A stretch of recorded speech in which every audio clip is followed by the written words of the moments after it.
Okay, it is shortly after 5, so I think we might as well get going. Yes, hello and welcome to this Wacom webinar on a Wednesday afternoon.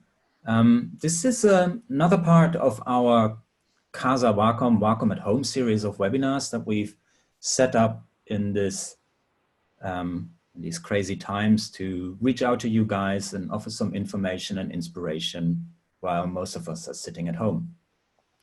So today's webinar is all going to be about manga, and we've got a great speaker waiting for you. But before we go into the topic of today, I would like to point out some very easy to follow housekeeping rules, which will make it much easier for all of us to enjoy this webinar. So the webinar is going to be for around 1 hour with about 15 to 10 minutes Q&A questions for you guys at the end of the webinar. As I briefly mentioned to you, for you who have logged in early, please use the Q&A function of Zoom for your questions. Do not use the chat, as this is very difficult for us to actually address your questions, and do not raise hands because it gets very, very busy, and we will probably not be able to answer all your requests coming in via those two options. So again, use the Q&A function on Zoom, and we will try to answer as many questions as possible. Should that not be the case within the limited time of the webinar, we will send out an email with all the important stuff and additional information after the webinar in a couple of days' time. Right. So who are we and who do we have here today? So for those of you who don't know Wacom yet, we've been around for some 35 years. We're focused on so-called digital pen technology. So we've been producing products that allow you to draw and create on a computer with the very easy and intuitive pen that you use from analog. Today on board, we have our partners and friends at Celsys that have been founded in 1991, and they are one of the leading creative softwares out there, and especially for manga and comic creation. And I would like to introduce you to Joanna, who might want to say a couple of words to you about Celsys on this topic. Yeah, just for Clip Studio Paint itself, it's a software solution for drawing and painting, as you said, especially for comic and manga creation. But it's also used in a variety of other fields, and especially loved for its customizable brushes and workspaces. You can find our active community that provides tutorials and all kinds of useful materials for everyone to use. And yeah, you can find more information on the website as stated on the screen. Thank you. Okay, and our presenter and artist of today is Lara Stegenet, whom you probably know under his artist name Laovaan. He is residing in Germany, and maybe he also wants to say a quick hello. Hello, everyone. Yeah, I'm Lars, and I'm an illustrator, freelancer. I've been studying art for a few years, but somehow slid into freelancing. And yeah, mainly my main focus so far on my YouTube channel has been on watercolors, but since last year, I also had a deeper dive in digital art and also did some tutorials, and I hope I can provide you with some more information in this tutorial or webinar. I'm sure it's going to be a very, very, very entertaining 1 hour with lots and lots of creative and cool stuff to see. You can follow all of us, Wacom Celsys, and of course Laovaan, on the various social media channels. So do reach out to us and follow what we have to share there.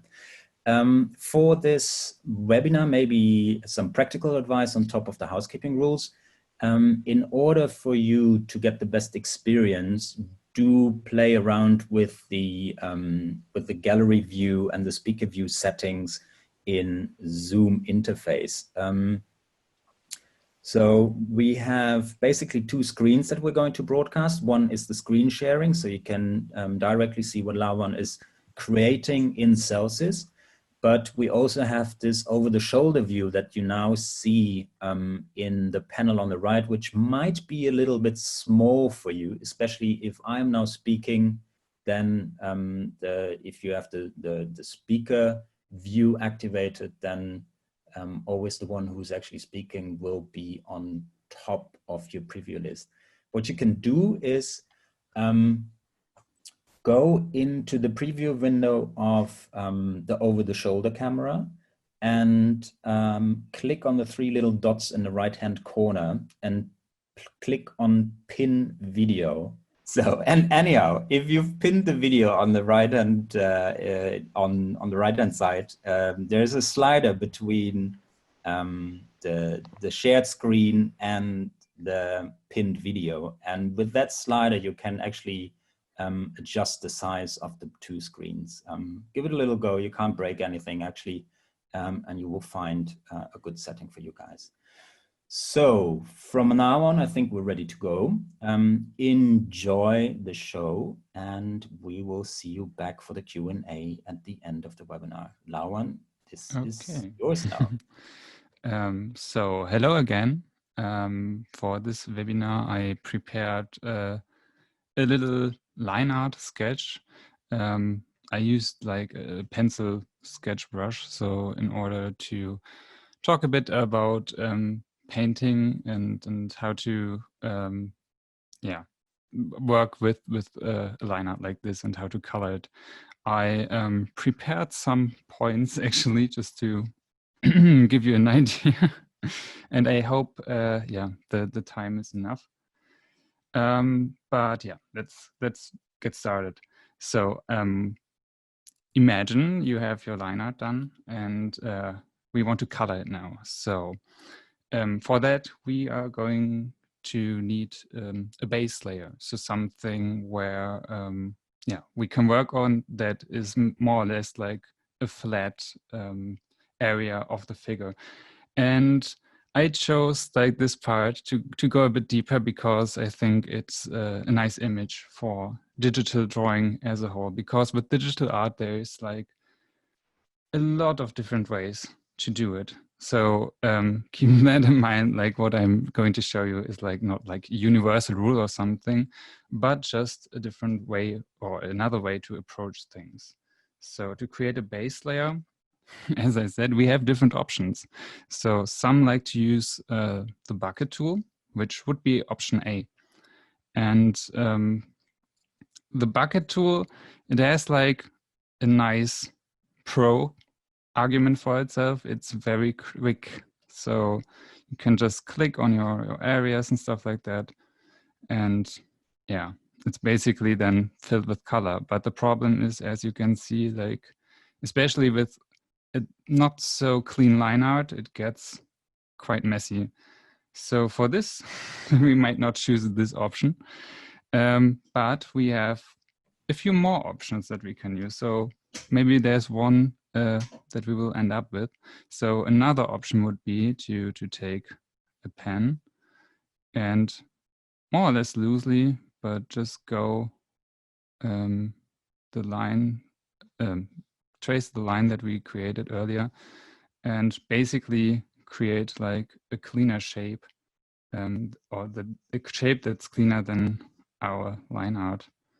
And for that, we could then use the bucket tool.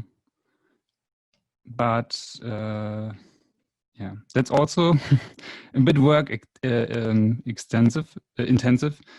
But the pro is that it's very exact. So with the pen, you could usually go in every little corner. But yeah, that's a lot of work. We don't have time for that today. So yeah, another option that I usually use for digital painting is the Lasso Tool, where you can push this little button here. And then from that on out, you can just quickly create a selection of your work. yeah, that's usually my go-to thing. But luckily for this webinar, we have an easier option. I think you noticed by now, like digital art has a lot of different ways. We can use the magic wand, and since the sketch line art thing is maybe not as clean, but it's enough as we can close the gap here. We can create a selection of the background. Just choose select here and invert the selected area. And then we can fill it with the white color. And there we have our base. So the thing is, why do we want to have a base? Essentially because we can just lock the layer, choose this button right here. Lars, sorry to interrupt you, but yeah? we can only see the over-the-shoulder video view right now. So can you check the full screen, the software share, so that the audience or attendees can also see exactly what you're working on? Okay. Yeah, the screen thing. Oh, okay. Share screen again. All right. Was it all the whole time? Perfect. It works perfect now. Thank you. Okay. So now we have our base. And from that on, we have, again, multiple options. But with the base, at least, we can just lock the layer, push that button here. And that gives us the opportunity to color it. So we can color it right away, or and that's, I think, a safer option, especially with manga work, where you want to have like a few options to change single colors and stuff like that. We will use clipping masks. So for that, we'll open a new layer. And essentially, from that point, it's the same question again. Like now we want to, for example, select the hair. And I choose like a lasso tool for that again, because it has more that swing to it. And yeah, with that, we would then select the hair layer. So I'm doing it a bit roughly because I have it prepared. But yeah, I think maybe some of you agree that doing a base layer, like it's the most annoying part, but it will, in the end, save us a lot of extra work, a lot of cleanup. So if you have a clean base, yeah, essentially we are good to go. So just for demonstration purposes, I'm quickly going to finish this one here up. Yeah, just so you have a look and how to get your base layers done. So the clipping mask is so that you won't overdraw the base layer that we carefully created. So yeah, this is how we create a base. And again, like this is really a bit work intensive, but it's also not really that complicated. You have some different options, some work better for the rest. Again, like the paint bucket tool is great when you have a clean line art. It's really quick, but also like to work with a pen in the bucket or with the magic wand or the lasso tool, different ways. And from that on, I created some single areas here and there, and we can just work with this from now on. It's just done the same way as I showed you. So painting the skin, I guess we start with the skin, as skin is usually I don't know like how you feel, but for me, watching or to paint skin usually is like something where you just feel like, okay, it comes to life quickly that way. So yeah, let's begin with the skin. So with the skin, we have, again, as it is digital art, a lot of different options. I mean, I think, as this is a manga drawing, we could start with more cell shading approach just for the start, but you can also go full on rendered and realistic. But just for the sake of it, just give it a just let's start with a bit easier thing.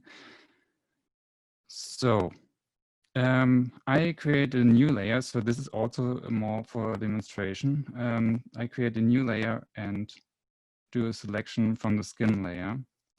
And now I have selected everything that is skin colored. And now on the new layer, I can add some shadow. And for that, I'm going to pick a darker color and yeah, to do some shading. Usually where you want to go with like a basic shading is all around the face. That makes it look a bit more more rendered, even though we are not doing much there. And then I like to do like a darker shadow underneath. And all right, the nose gets some shading. And I'm not sure like how you feel about it, but usually cell shading is like the easiest, but also it's not as impressive as it could be, because cell shading usually looks a bit, yeah, boring. I mean, we could, now that we have like, now that we have it on a different layer here. Okay, I need to, no. Okay, I can't access that. Ah, it's okay. Now we have a tonal correction, and we can now change the color of the shadows. Okay, you can see like where it did it touch up. But yeah, that's usually like why you can or should work with another layer on top of your skin layer. But that's only like, that's something I would only advise if you work with a few layers. As this is a drawing with a lot of layers, let's go for a more painterly style. And therefore we just merge these two and work on one layer. Because we have, I can get rid of the selection.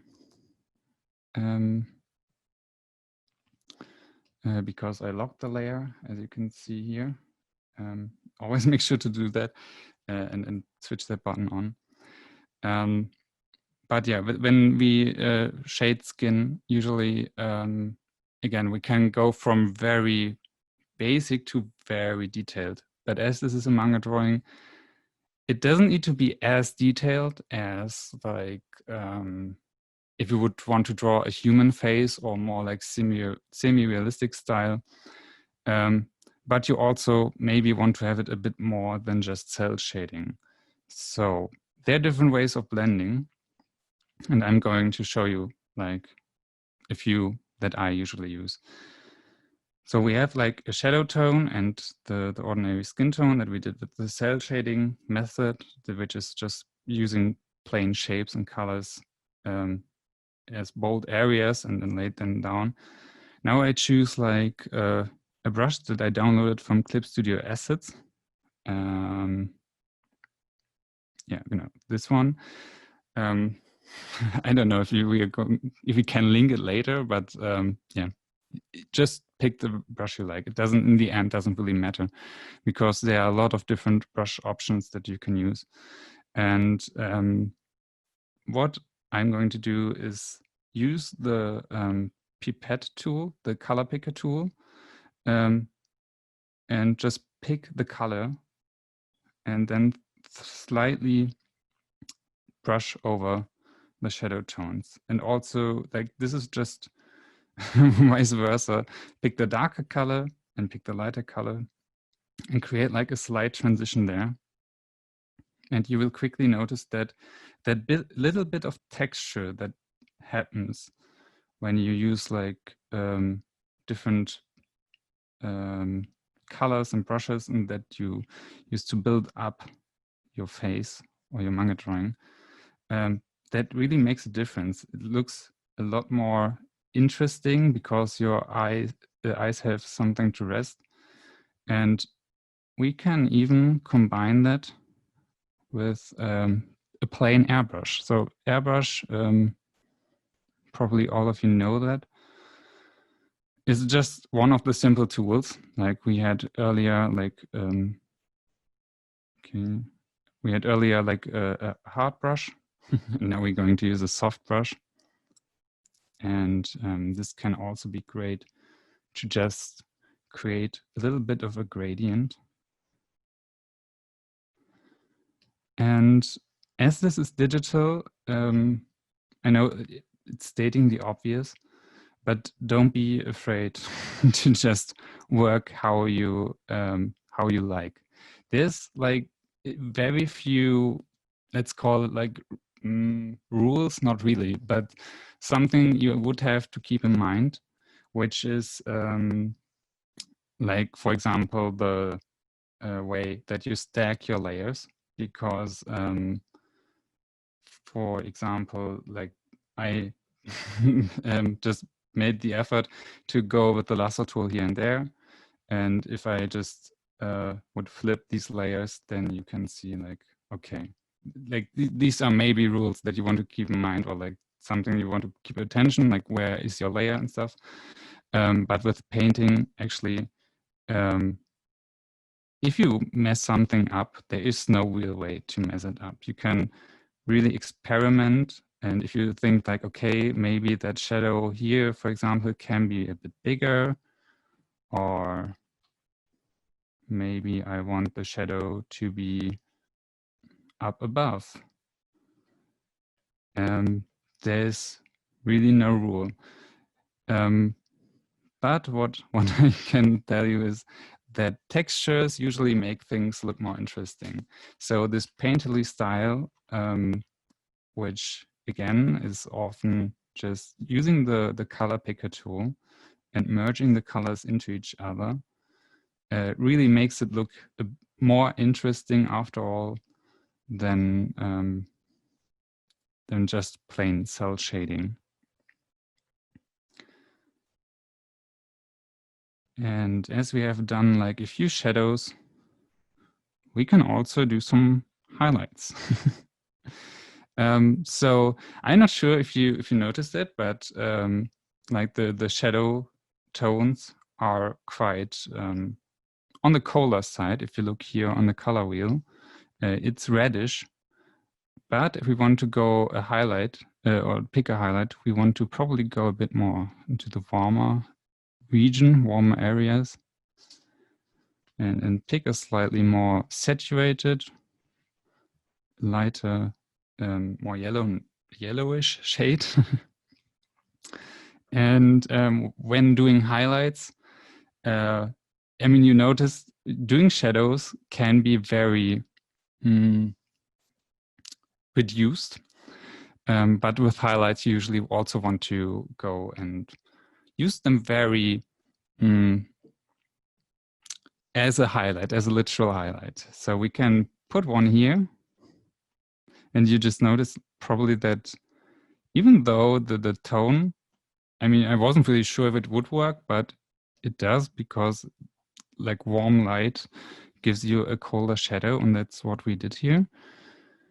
And then we could use like either the airbrush to soften it out a bit, so we just don't have like a plain dot there.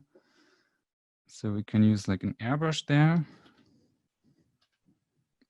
or we can use a smudging tool, which you will find here under this thing. I actually don't know why something here is German, something is English, but I feel like something that just softens everything, and then we have something that smudges things. All right. So we can do the highlight there, or we could, okay. damn, there was a lot of steps. We could also do it here, like, or here maybe. Just there's a few dots, something like that. Maybe even under the nose. It's like a lot of these things are up to your liking. I like to put it on the nose, just to do it very quickly again. And yeah, I think it gives it a nice little something that your eyes are drawn to. And we don't want to forget about subsurface scattering. So we give our highlights a bit more of a highlight, which is just a little more, oh, we want to have it a bit darker. A really saturated stroke that kind of works like a transition between the highlight and the shadow tone. And this thing usually like it's something that occurs like in nature, like when light comes on your skin, or very really hard light. Usually it will get, I think, reflected by the blood vessels and then appear more saturated, and just makes a fine line there. We're going to emulate that, like in a very abstract sense, more or less. But it's something that I think looks really neat, and that I've seen like a lot of different artists use actually. And same you can also do here above.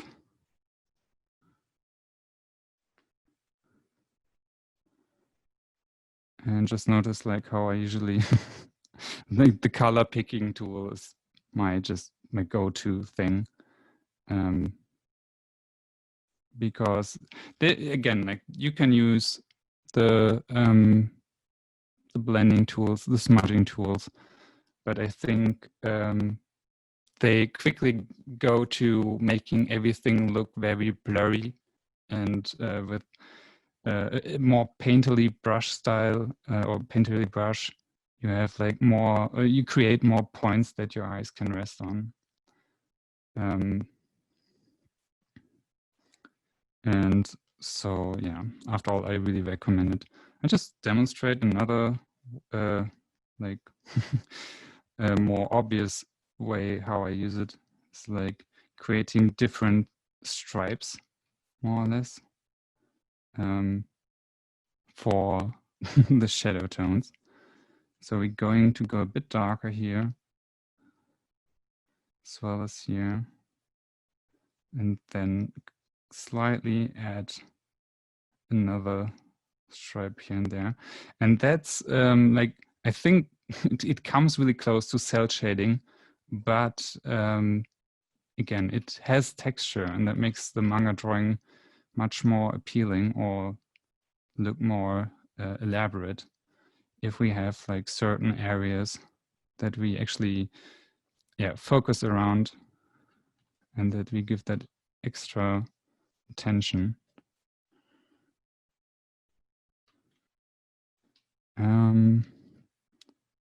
So just adding a little lighter color underneath the nostrils, just so they pop more. And yeah, okay. We can go even more into detail with the skin, but because we are short of time, I want to also touch on the hair. And with the hair, usually you have like gazillions different approaches to actually paint and draw hair. And that can be quite overwhelming, to be honest. So I figured for me, it works best to think of it in simple shapes. And by simple shapes, I mean literally simple shapes. Just let me do, where is it? There. A layer to show you what I'm talking about. So we have the head here, and I like to think of it as a circle. Yeah. So like this. And when we have a circle, I want to make like a ball out of it. And for that, I would put some shadows on the outer corners and go lighter towards the middle.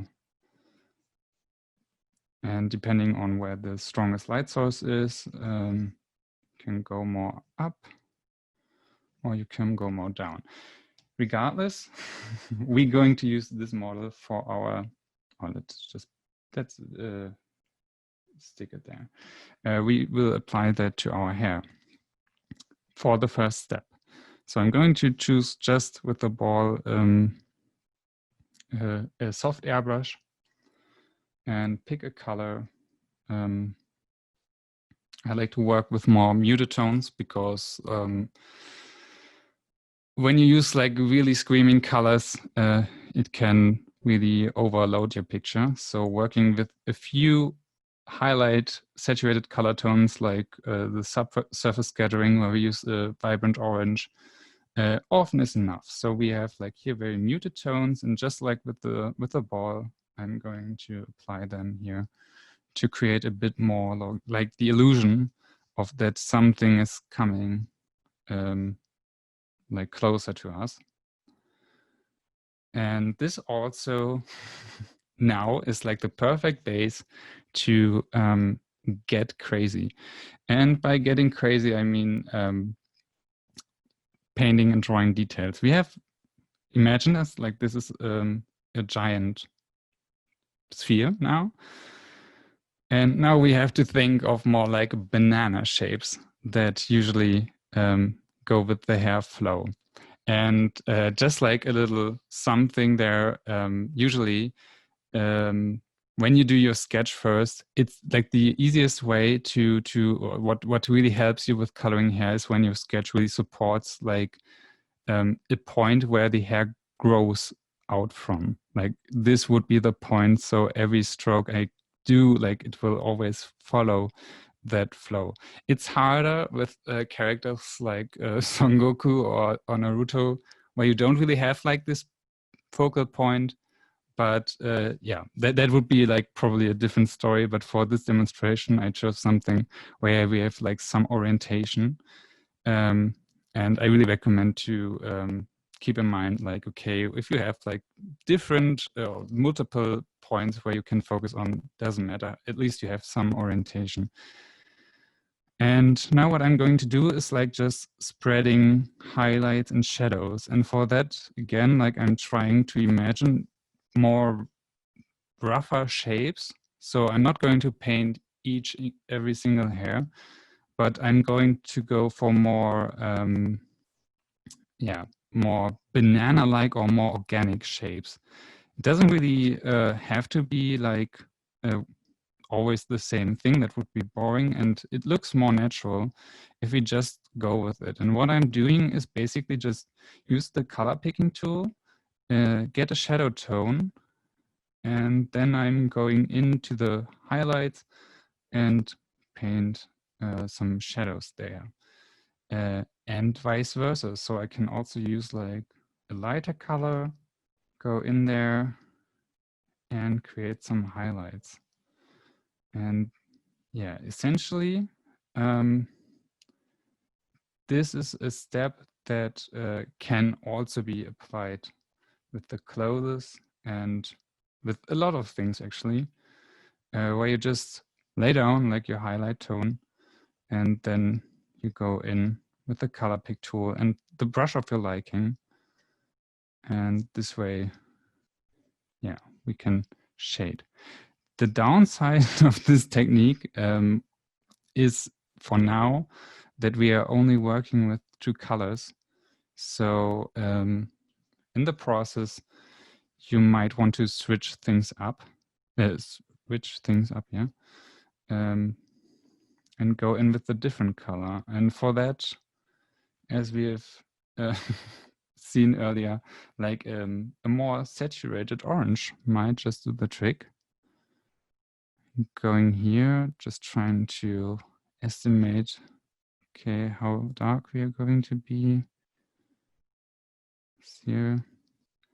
And okay, it's a bit too much. But yeah, here we go.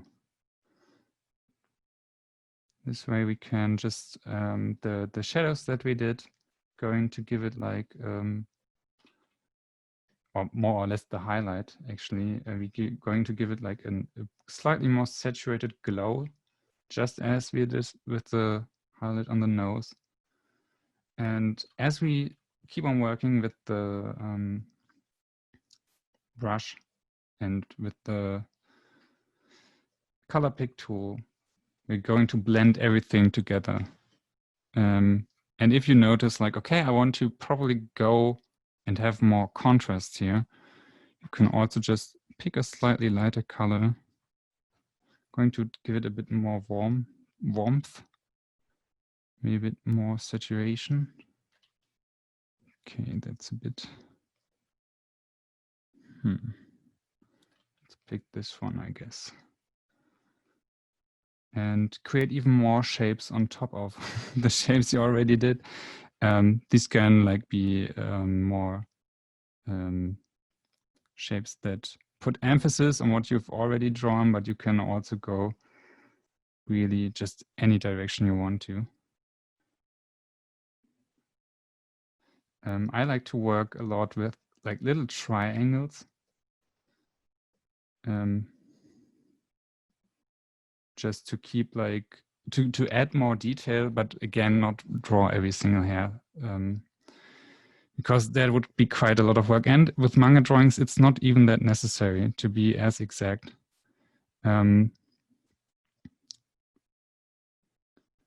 Because what you could do to give more to give it more the illusion of hair.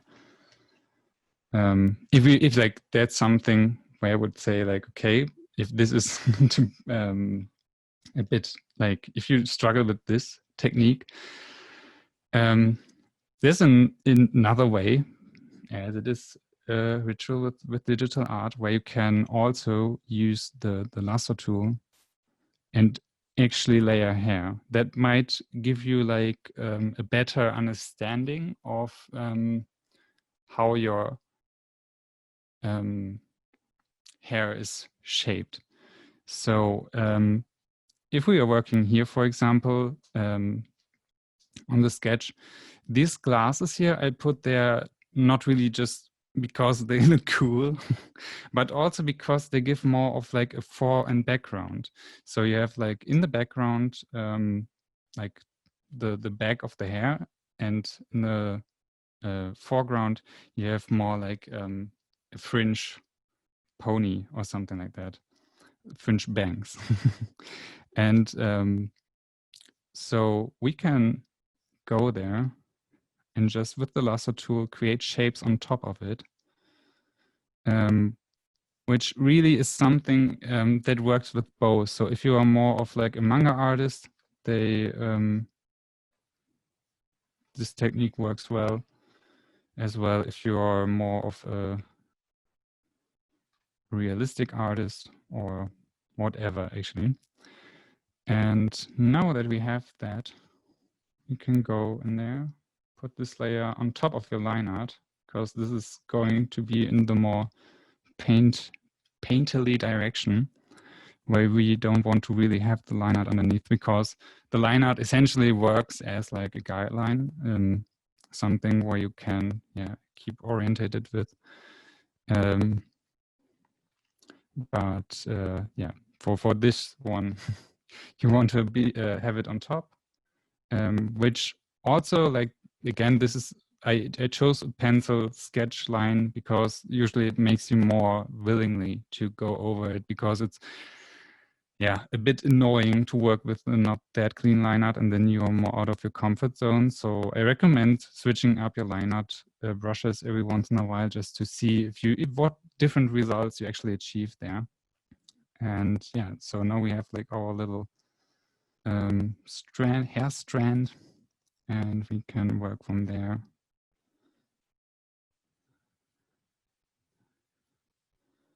That's something usually when I get questions like, do you use a line art or do you just paint, or what comes first?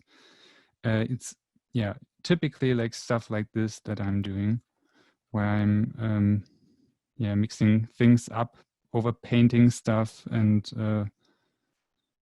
sticking only at certain areas to the line art.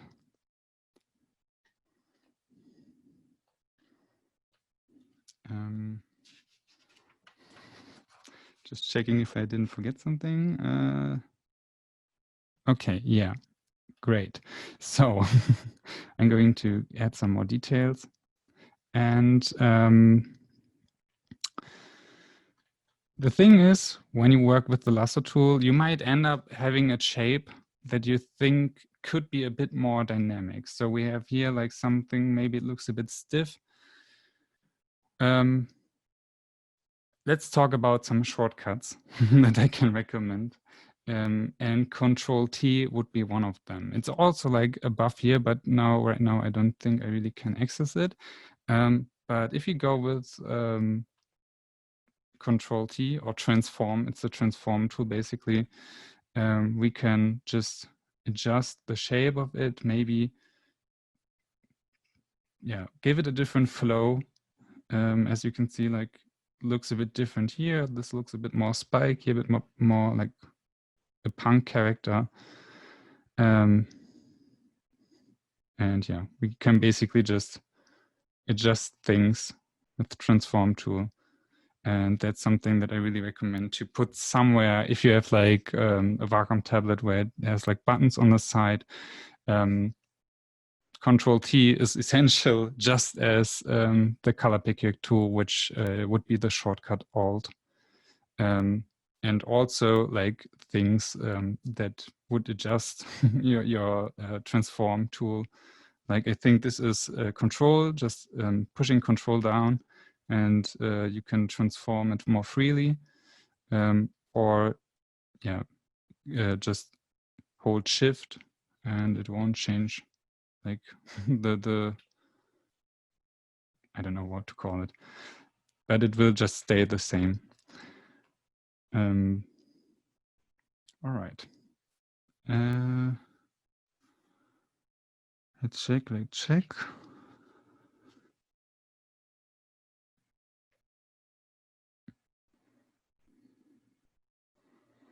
Okay, so now we've talked a bit about the hair.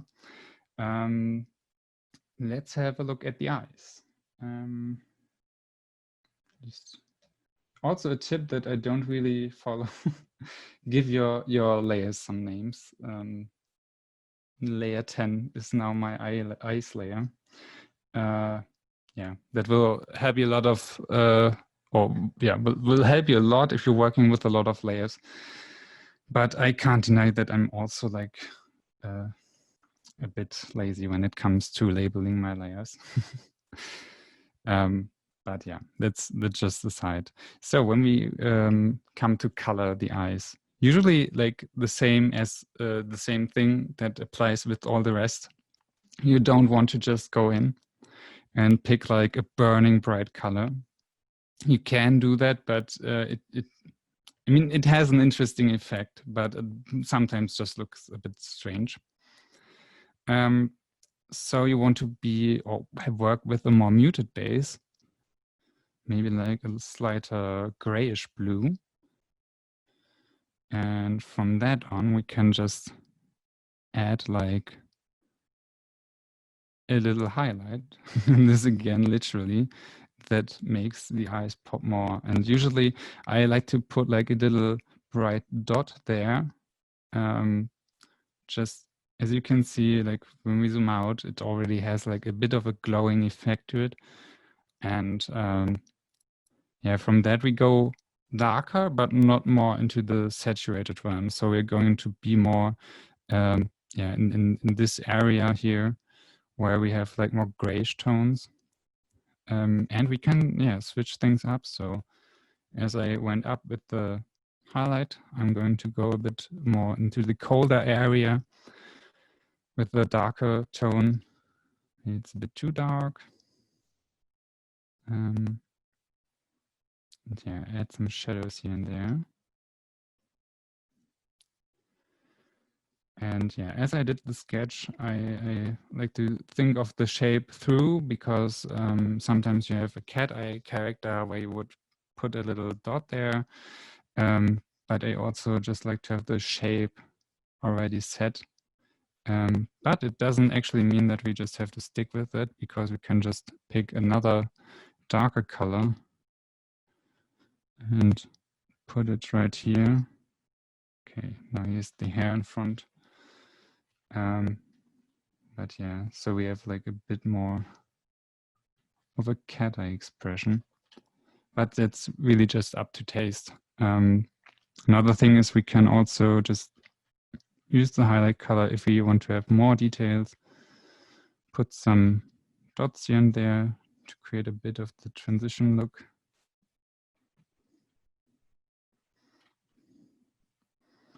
And use even the darker color to go even wilder with it.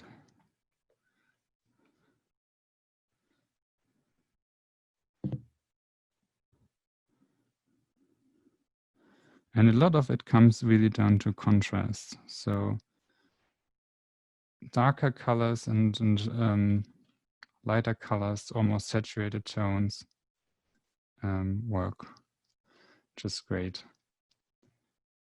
together with and less saturated tones. So it's a play. All right, so just give it a quick highlight there to have it a bit more. Okay, I think I went a bit shoujo with it, so it's a bit more sparkly.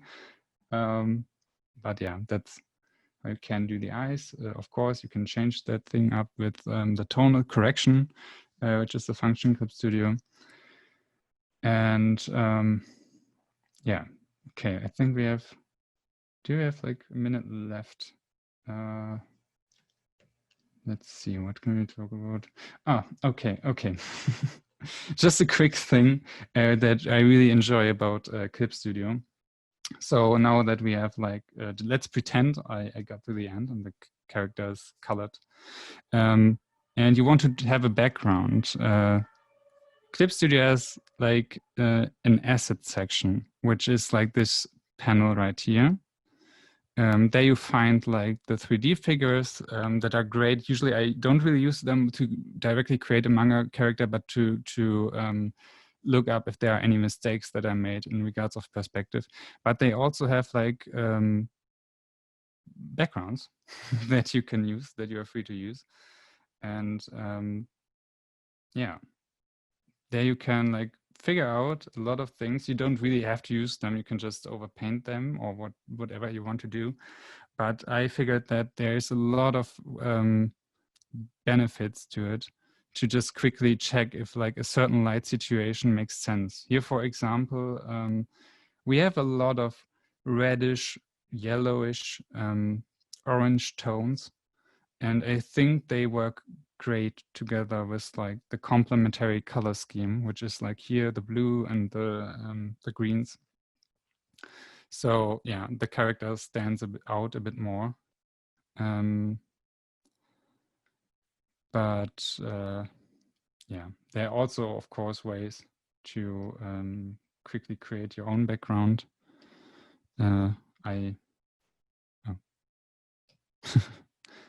I just make a little gradient here.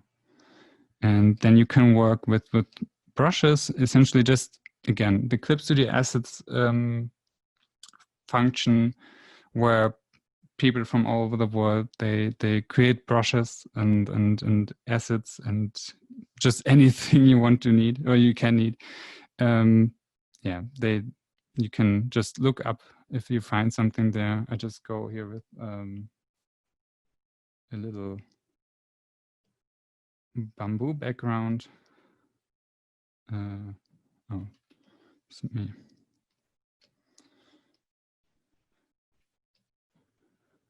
And I like to keep it monochromatic.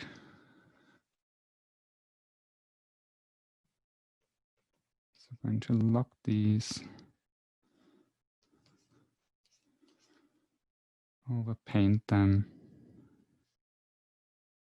and add some details. So yeah, you can see like there are a lot of creative ways to approach like backgrounds, but I don't think we have lots of time for that.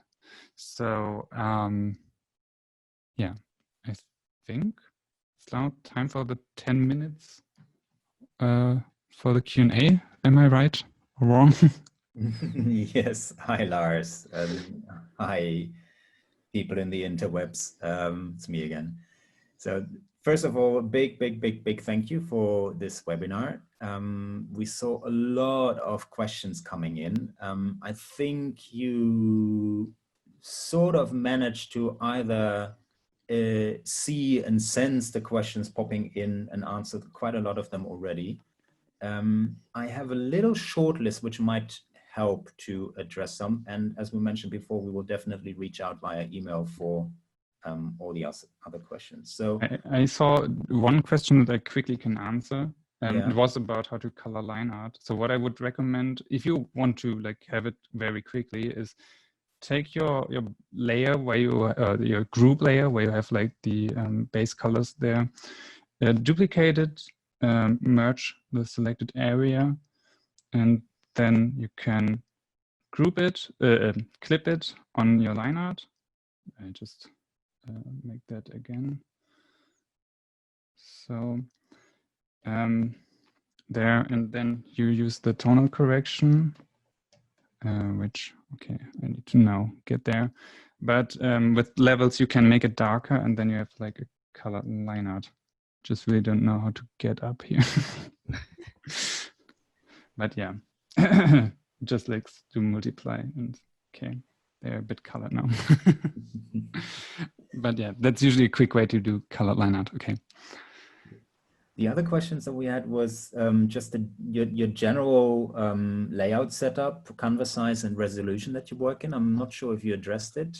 No, I didn't. I usually work with DNA4 size because that's usually big enough to make like at least a little print out of it, not really like a poster, but a decent postcard or like A4 print.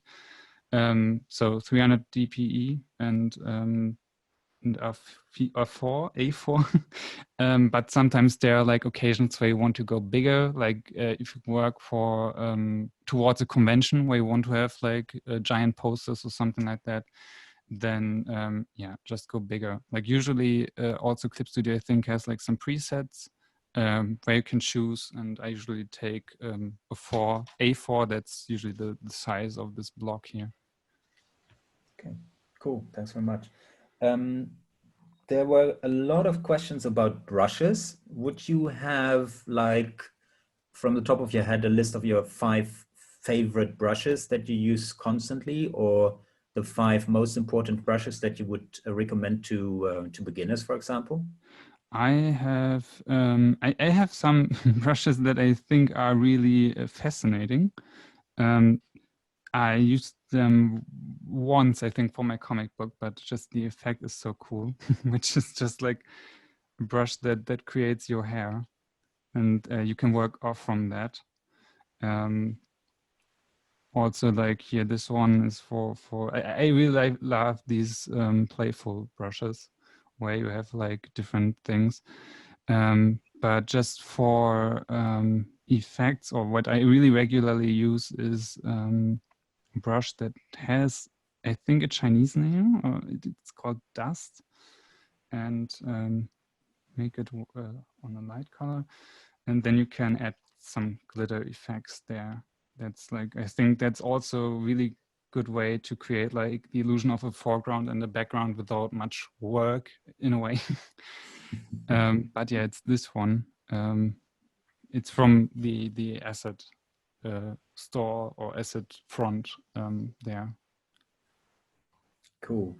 So now you've shared this very easy to draw hairbrush, but how much time do you usually spend on your artwork in like the most important steps? So I think I mean the hair actually, like if it goes well, like it's a lot of playful approach, a lot of play around, a playful approach. Where it can hit or miss very quickly. So sometimes you just go there and you're done in like half an hour or something. Sometimes you just need more time to evaluate, like, do I want to add more shadows to it? Do I want, what do I want essentially? And I think that's usually the part where most of my time is spent on, like thinking about where do I want to go? Like the craft in the end is something you will get into it and you will get quicker with it. Like as I showed in the beginning, if you do like a selection of the hair, like I think you can struggle with it or you can have it done very quickly. Depends in a bit, in a way.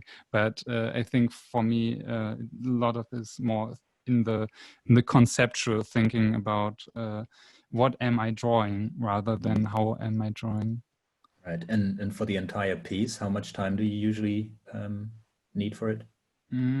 So for this one, I would say probably maybe 6 hours, maybe 7 hours.